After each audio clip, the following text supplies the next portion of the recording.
ನಮಸ್ತೆ ಎಲ್ಲರಿಗೂ. ಇದು ಬಂದು ಮಂಗಳವಾರದ ಮಿನಿ ಬ್ಲಾಗ್ ಆಗಿರುತ್ತೆ. ಮಂಗಳವಾರ ಅಂತ ಹೇಳಿದ್ರೆ ತಿರುಪತಿಗೆ ಹೊರಡೋ ದಿನ ಅಂತಲೇ ಹೇಳ್ಬೋದು.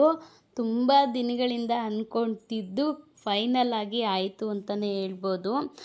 ಹರಕೆ ತೀರ್ಸೋದಕ್ಕೆ ತುಂಬ ಅಂದರೆ ತುಂಬಾ ಪ್ರಯತ್ನ ಪಟ್ಟಿದ್ದೀವಿ ಹೋಗೋದಕ್ಕೆ ಅಂತ ಹೇಳ್ಬಿಟ್ಟು. ಏನೇನಾದರೂ ಒಂದೊಂದು ಮಧ್ಯದಲ್ಲಿ ಬರ್ತಾನೆ ಇತ್ತು.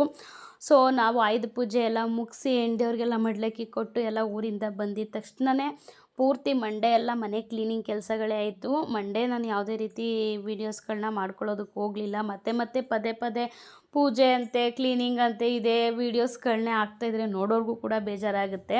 ಸೊ ಅದಕ್ಕೆ ಮಂಡೇ ಸ್ಕಿಪ್ ಮಾಡಿಬಿಟ್ಟೆ. ಇನ್ನು ಟ್ಯೂಸ್ಡೇ ಬೆಳಿಗ್ಗೆ ಎದ್ದಿದ ತಕ್ಷಣವೇ ಎಲ್ಲ ಕ್ಲೀನಿಂಗ್ ಕೆಲಸಗಳೆಲ್ಲ ಮುಗಿಸ್ಕೊಂಡು ಸ್ನಾನ ಮಾಡಿ ಆಮೇಲೆ ಕಜ್ಜಾಯ ಮಾಡಬೇಕು ಅಂತ ಹೇಳಿದರು. ಸೊ ಕಜ್ಜಾಯ ಎಲ್ಲ ಮಾಡಿಕೊಂಡು ಅದು ಮಡಿಯಿಂದ ಮಾಡಬೇಕಿತ್ತಲ್ಲ. ಸೊ ಒಲೆ ಎಲ್ಲ ಪೂಜೆ ಮಾಡಿ ಒಲೆ ಎಲ್ಲ ಒರೆಸಿ ಆಮೇಲೆ ನೆಕ್ಸ್ಟು ಕಜ್ಜಾಯ ಎಲ್ಲ ಮಾಡಿಕೊಂಡು ಬಟ್ಟೆ ಕೂಡ ನಾನು ಪ್ಯಾಕ್ ಮಾಡ್ಕೊಂಡಿರಲಿಲ್ಲ. ಬಟ್ಟೆ ಎಲ್ಲ ಪ್ಯಾಕ್ ಮಾಡಿಕೊಂಡು ದೇವ್ರಿಗೆ ಪೂಜೆ ಮಾಡಿ ಇನ್ನು ನಾವು ಅಲ್ಲಿ ಹೋಗ್ಬಿಟ್ರೆ ಅವ್ರ ಮನೆಯಲ್ಲೆಲ್ಲ ದಾಸಪ್ಪನ ಪೂಜೆದು, ನನ್ನ ಮೈದನ ಮನೇಲೆ ದಾಸಪ್ಪನ ಪೂಜೆದು. ಸೊ ಅಲ್ಲಿಗೆ ಹೊರಟ್ಬಿಟ್ರೆ ನಾವು ಮತ್ತಿನ್ನು ಮನೆಗೆ ಬರಲ್ಲ. ಒಟ್ಟಿಗೆ ಪೂಜೆ ಎಲ್ಲ ಮಾಡಿ ಮುಗಿಸ್ಕೊಂಡು ನಾವು ಹೊರಟಿದ್ದಾಯಿತು. ಹೋಗಿ ಸ್ವಲ್ಪ ಎಲ್ಲ ಐಟಮ್ಸ್ ಎಲ್ಲ ತರೋದಿತ್ತು. ಹೋಗಿ ಎಲ್ಲ ಐಟಮ್ಸ್ ಎಲ್ಲ ತೊಗೊಂಬಂದು ಇನ್ನೇನು ಚಿಕನ್ ಸಾಂಬಾರು ಮತ್ತು ಹೆಸ್ರು ಕಾಳು ಹಾಕ್ಬಿಟ್ಟು ಕಂಡದಂಥದ್ದು ಚಿಕನ್ ಪೀಸಲ್ಲೆಲ್ಲ ತೊಗೊಂಡು ಸಣ್ಣಕ್ಕೆ ಕಟ್ ಮಾಡಿ ಕಾಳುಗೊಜ್ಜು ಥರ ಮಾಡಿಬಿಟ್ಟು ಆಲ್ಮೋಸ್ಟ್ ಬೋಟಿಗೊಜ್ಜು ಥರ ಮಾಡಿಬಿಟ್ಟು ಮೊಟ್ಟೆ ಎಲ್ಲ ಬೇಯಕ್ಕಿಟ್ಟು ಎಲ್ಲ ಪ್ರತಿಯೊಂದು ಅಡುಗೆನೂ ಚಿಕನ್ ಫ್ರೈ, ಸಾಂಬಾರು, ಅನ್ನ, ಮುದ್ದೆ ಮತ್ತು ಸ್ವಲ್ಪ ಸ್ವೀಟ್ ಏನಾದರೂ ಇರಬೇಕಲ್ವ. ಸೊ ಶಾವಿಗೆ ಪಾಯಸ ಎಲ್ಲ ಮಾಡಿ ರೆಡಿ ಮಾಡಿ ಫೈನಲ್ ಆಗಿ ಸಂಜೆ ತನಕ ಅಡುಗೆನೇ ಆಯಿತು ನಮಗೆ ಅಂತಲೇ ಹೇಳ್ಬೋದು.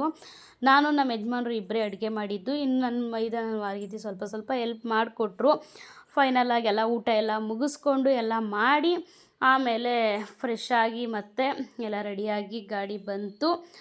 ಊರಿಂದನೇ ಗಾಡಿ ಬಂತು. ನಮ್ಮ ಅತ್ತೆ ನಮ್ಮ ಮಾವ ಎಲ್ಲ ಊರಿಂದನೇ ಬಂದರು. ಅವರೆಲ್ಲ ಬಂದಿದ್ದ ತಕ್ಷಣವೇ ಸ್ವಲ್ಪ ಊಟ ಎಲ್ಲ ಮಾಡಿ ದಾಸಪ್ಪನೆಲ್ಲ ಪೂಜಿಸಿ ದಾಸಪ್ಪನ ಜೊತೆಲೇ ಕರ್ಕೊಂಡು ಹೋಗಬೇಕು ಅಂತ ಹೇಳಿದರು. ಫೈನಲ್ ಆಗಿ ಎಷ್ಟೋ ದಿನಗಳಿಂದ ಅನ್ಕೊತಿದ್ವಿ, ಹೊರಟಿದ್ದಾಯಿತು. ಏನಂದರೆ ಫ್ಯಾಮಿಲಿ ಪೂರ್ತಿ ಹೊರಟಿದ್ವಿ. ನನ್ನ ಮೈದಾ ಒಬ್ಬರು ಬಂದಿಲ್ಲ, ಇನ್ನೊಬ್ಬರು. ಅದೊಂದೇ ಬೇಜಾರಾಗಿದ್ದು. ಅದು ಬಿಟ್ಟರೆ ಫ್ಯಾಮಿಲಿ ಪೂರ್ತಿ ಹೋದ್ವಿ. ತುಂಬಾ ಖುಷಿ ಆಯಿತು ಅಂತಲೇ ಹೇಳ್ಬೋದು.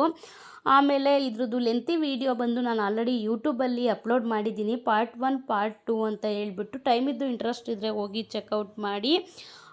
ಸಬ್ಸ್ಕ್ರೈಬ್ ಮಾಡೋದನ್ನು ಕೂಡ ಮರಿಬೇಡಿ, ಫಾಲೋ ಮಾಡೋದನ್ನು ಕೂಡ ಮರಿಬೇಡಿ. ಇದಿಷ್ಟು ಇವತ್ತಿನ ವಿಡಿಯೋ ಆಗಿತ್ತು. ಮತ್ತೆ ನಾಳೆ ವಿಡಿಯೋದಲ್ಲಿ ಭೇಟಿ ಆಗೋಣ. Thank you for watching. Bye.